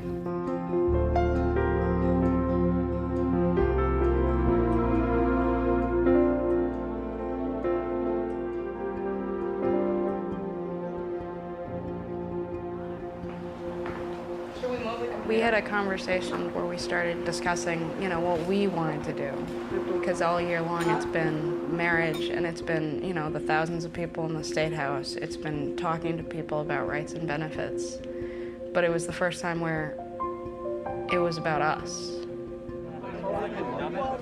After 4 years and counting of work on this, when she boiled it down to a ring and, what do you say, will you marry me? I actually couldn't believe how not far I have come still, because I've been so busy working on it on the outside. I'm going to publicly invite people to come and celebrate and affirm my relationship. Yikes. Before marriage was an option, gay and lesbian people very often thought about, I want to meet someone. And there was almost an expectation that quite likely it would end and you would go on and have a relationship with the next person. And what marriage basically says is, now I stop and spend the rest of my life with this person. There's so much that you get from just being safe with another person and feeling like, as difficult as things may be, or no matter what happens to us, we're married and we'll be together and we'll work it out. And you don't get that prior to marriage. Right now, we're in the Mass Equality office. We have volunteers preparing signs. We have other volunteers making phone calls in legislative districts to keep putting pressure on legislators as we move on in the final 3 days. Last year, your representative, Robert DeLeo, voted for the amendment that would take away same-sex marriage. Your state representative, Kevin Murphy, voted for the amendment. Representative Christine Canavan voted for the amendment that would take away same-sex marriage in Massachusetts.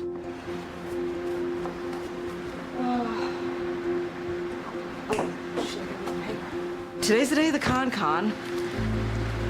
I feel a little bit like a surgeon who's going into an operation that should by all means turn out just fine, and the patient should come out of it well, and there shouldn't be any problems. But the fact of the matter is that most surgeons know things go wrong all the time. You're dealing with a certain degree of persnicketyness on the part of people who are nervous, legislators nervous to begin with, and a nervousness even on the part of our own people. I mean, they're voting on our lives today.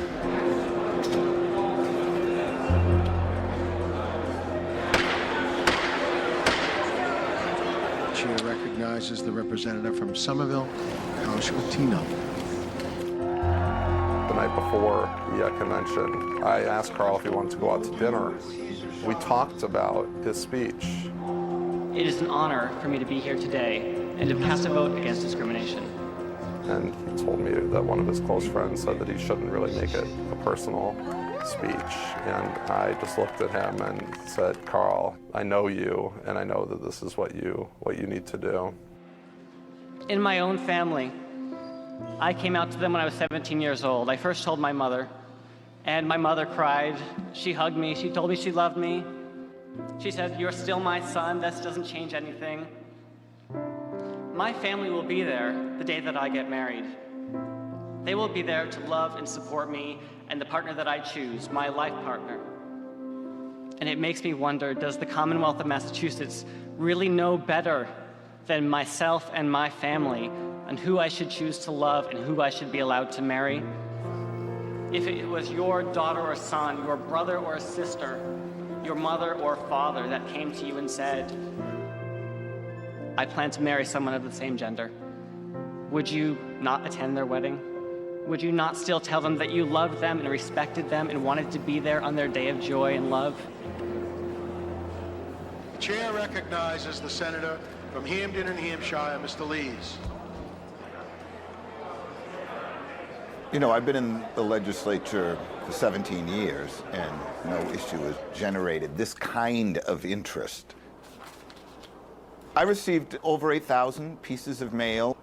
I told everybody right until noontime, the day that we went to vote, that I would be willing to listen, learn, take in their advice, their input. At the time of our last constitutional convention, same-sex marriage was not yet legal. Once gay marriage went into effect, you had to take a step back and say, are you willing, as a legislator, to take away a right that someone already has? I'm not sure if you remember, but we met last summer in your office at a meeting of gay and lesbian constituents. I was there with my 3-year-old son, Max, and he said that he wanted his family to be equal. Attached is our family picture. To outlaw the currently sanctified marriages of gay and lesbian spouses is more than legislating the status of hypothetical couples in the future. Gay marriage has begun, and life has not changed for the citizens of the Commonwealth, with the exception of those who can now marry who couldn't before. This amendment, which was an appropriate measure of compromise a year ago, is no longer, I feel, a compromise today. That is why I will vote no today on this amendment.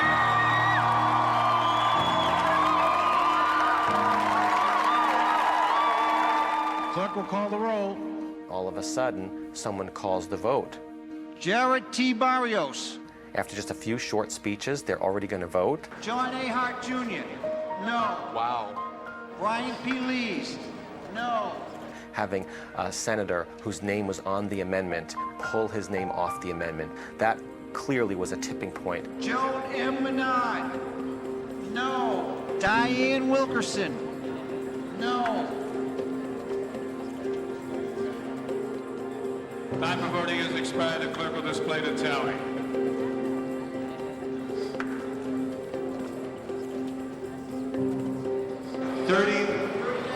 $39 in the affirmative,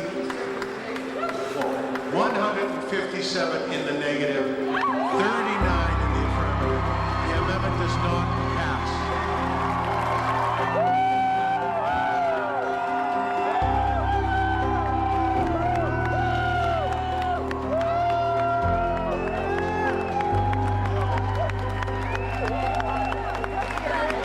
I want each of you to look around and to realize that in 100 years, and in 500 years, and in 1,000 years, there will be pictures of this hall filled with you. Few people have the power to do what we have done together, and that is to make a dream a reality. That is what we have done.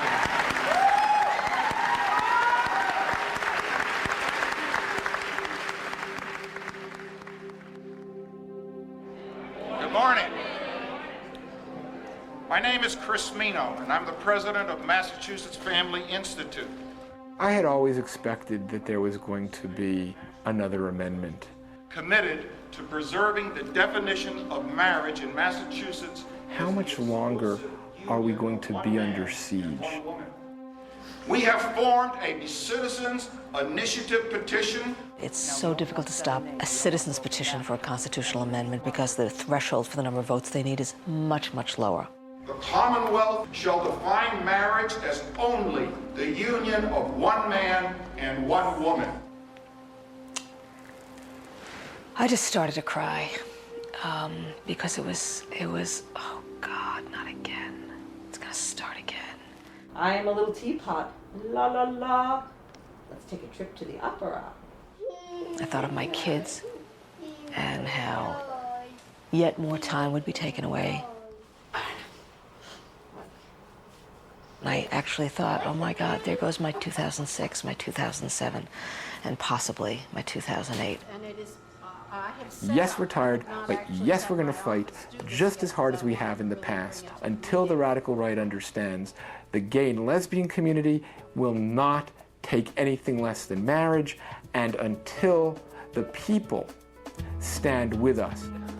My name's Chris, and I work for this group, Mass Equality High, and we're going around working to protect equal marriage rights for gay and lesbian couples. No matter how much money our opponents have, it can't beat us going door to door and having individual people contact their legislators. It's to keep gay marriage legal in Massachusetts. Oh, sure. I think it should be. Excellent. Thank you very much. So you go around all of the Massachusetts? Yeah, we're in lots of different towns in Massachusetts. Okay. Thank you very much. All right. Have a good one. Yeah, you too. Thank you. The Constitutional Convention was on Wednesday. We're knocking on doors on Thursday.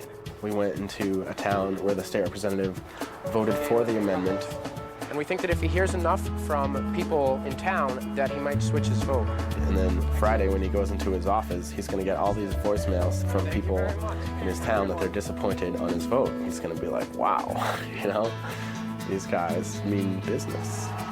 We have created an entire movement in the state that is changing our country.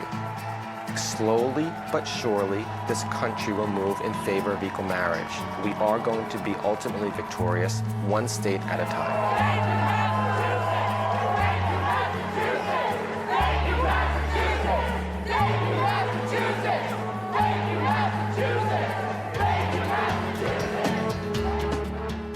I was the type of guy that was gay and happy and living in the hiding. I didn't have to tell people what was going on in my heart because I had the world. I had a life partner who was the best thing in the world to me, you know? 17 months ago, on September 11th, I lost that man. The one man that I thought I would spend the rest of my life with. I ran into that building when it was coming down, and I'm saying, this isn't happening. My Eddie's in there. My friends are in there. I didn't say, let me just save the gay people. Let's save everybody. She was finally identified on the 12th of October. They had done the cremation and they delivered the box down. She gave her life for the country. And that's what this was all about. We are the Criminal Injuries Compensation Fund, and we're designed to help victims of violent crime with costs that are associated with the crime. The secretary came to me and said, you know, this person is ineligible under the law, and we struggled with what to say. We understand our special calling. This great republic will lead the cause of freedom. Where is the democracy and freedom for all individuals when our rights are not respected? Currently, our government is saying, you know, don't fall in love with someone from another country because they're going to have to be sent back to their country. I'm from Argentina. I came to New York and I met Jesse 3 years ago, and I fell in love, and I moved here because I want to be with my love. Even if marriage becomes legal in Massachusetts, the discriminatory law of the Defense of Marriage Act still needs to be repealed and struck down so that our marriage will be recognized on a federal level and Max will receive a green card. Where's the compassion when this country is forcing us to leave?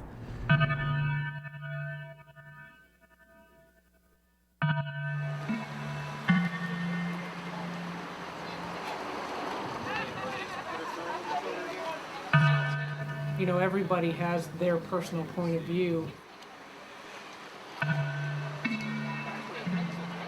And I think a lot of people on the pension board probably wanted to vote to give Mickey that pension. And, you know, they felt that they were just bound by the law. The law states that you have to be legally married in order to give it. It's probably a tough question. What is life like now without Max? Well, we're fixing to go into 8 months. And it's weird. It's hard. But I have the memories.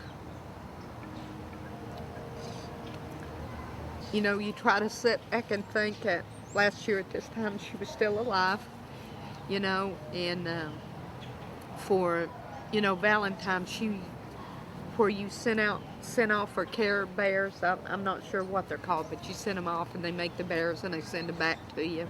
Well, that's what she got me last year for February 14th. She bought me roses and she had one of those bears sent to me. So you sit back and you think of that and you think, you know, what a year changes. And it's hard.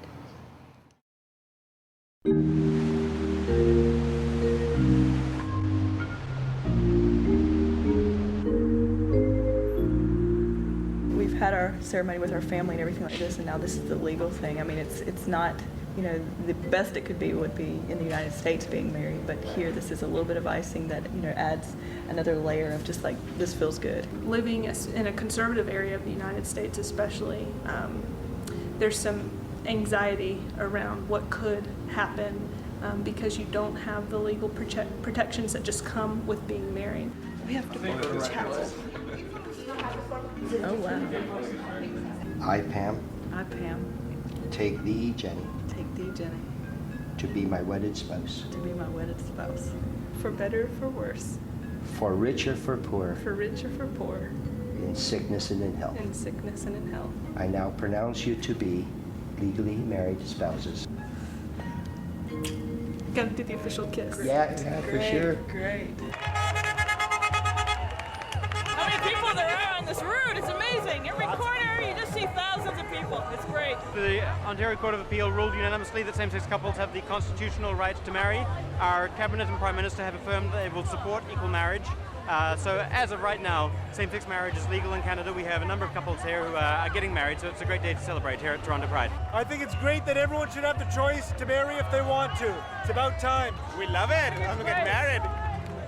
No, I will. I'm engaged. It's about time. That's why we came out to celebrate. This is a celebration. Married yesterday morning, so it feels good. Don't make me cry. I'm gonna cry. You made me cry. Happy Pride. If you don't like same-sex marriage, don't have one. We got married. Primarily because of him. You know, it's equal. It's supposed to be. It's a diverse country. You know, it should be a diverse world. It's all about love. That's what it's about, you know? Let them. You know, they don't hurt us. I think it's absolutely fabulous. No, I'm not. But that doesn't matter. This is my wife. Sure. The support of the straight community, I think, is absolutely crucial. That they understand that it is an issue of social justice and human rights. It's not a lifestyle issue, it's a human rights issue. You can't do that in America yet, but I'll be there. And now, breaking news from Massachusetts. The Supreme Court ruled today that it is unconstitutional to deny same-sex couples the right to marry. No one gains anything by having these families and these couples struggle and not have protections that everyone else has, and have to think about ways to hijinks things and cobble together protections, when in the end, the simple and equal solution is civil marriage, the exact same thing that everyone else has. I can't imagine for a single second that there aren't going to be some people who are going to be very agitated about this. I strongly believe that marriage should be defined as between a man and a woman. I am troubled by activist judges who are defining marriage.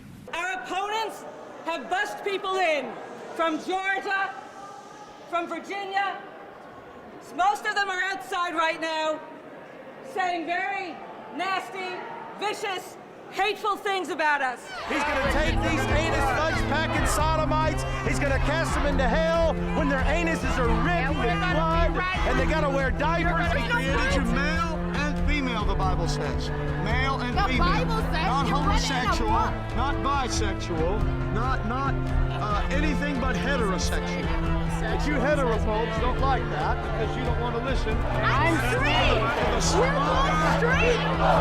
One man, one woman, let the people vote. What the court is about to do is unleash chaos on our society. Are these Christian values you're teaching your children? Homos gotta go. Yes, they are teaching me because I know the right. Hey, hey, ho, ho, homos gotta go. I agree with 3,000 years of recorded history. God loves a sinner. He hates sin. Marriage is an institution between a man and a woman. God is judging America. We must repent. I will support an amendment to the Massachusetts Constitution In the name of Jesus. to make that expressly clear. Better water, equal rights. When do we want it? Now. Keep God out of civil marriage. Separate church and state. Separate church and state. Separate church and state.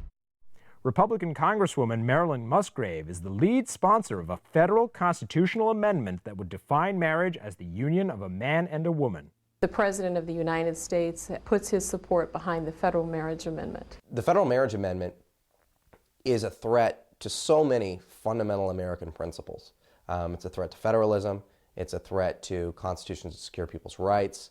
It's a threat to equal protection of the laws. It's a threat to the full faith and credit clause. Saying in the Constitution of the United States that a whole minority of people will be now and forever denied the right to be a full human being or a full citizen is so appalling in its extremism that even someone like me who endorsed George Bush in 2000 has to draw the line. Overreaching judges could declare that all marriages recognized in Massachusetts or San Francisco be recognized as marriages everywhere else. John Kerry has said he does not support an amendment.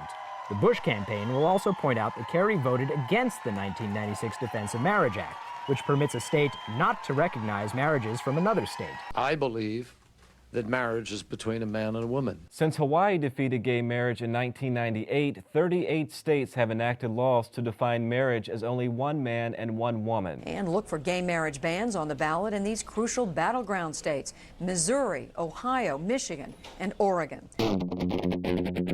Thousands of gay weddings here in San Francisco have sent shockwaves across the nation. We're getting married. We've been together 20 years, so... And we still want to get married. And we still want to get married.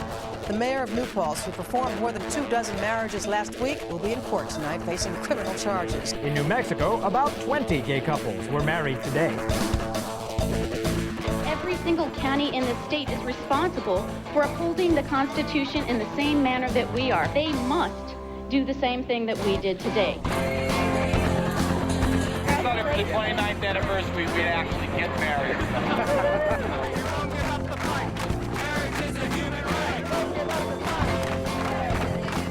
The numbers the people are wearing on their backs represent the over 1,000 federal rights and responsibilities that come with marriage. And these are the rights that they're denied, that our gay children are denied. An historic night in Cambridge, Massachusetts. At the stroke of midnight, the city will begin issuing marriage licenses to same-sex couples.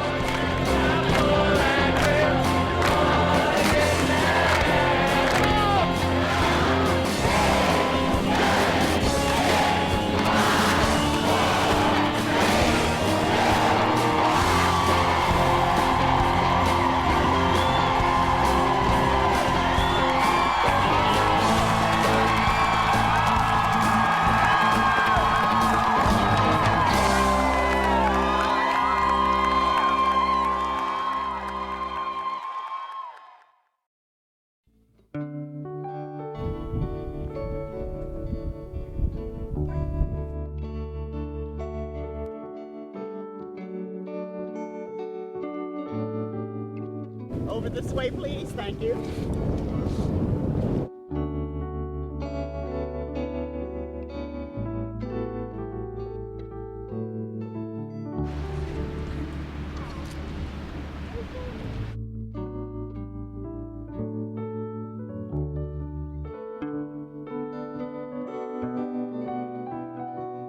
As long as we have been here in His image, walking His creation, there have been men and women who have shared their expression of love with another of the same gender.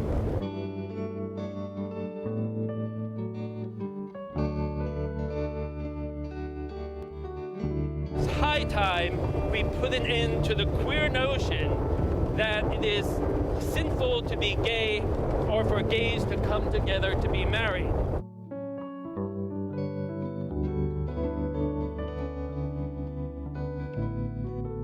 May the Lord bless us in wisdom, that we may grow together ever in love and understanding.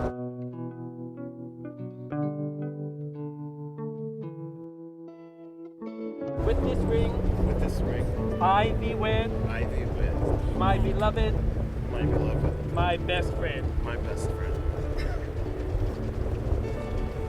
By my son being gay, it doesn't bother me at all.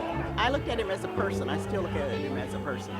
Not a gay person, not a straight person. I just look at him as a person. And we both were crying, but you couldn't see it. The tears are freezing up halfway now. I've heard so many people say they feel different, they feel closer afterward, and it's wonderful. Absolutely wonderful.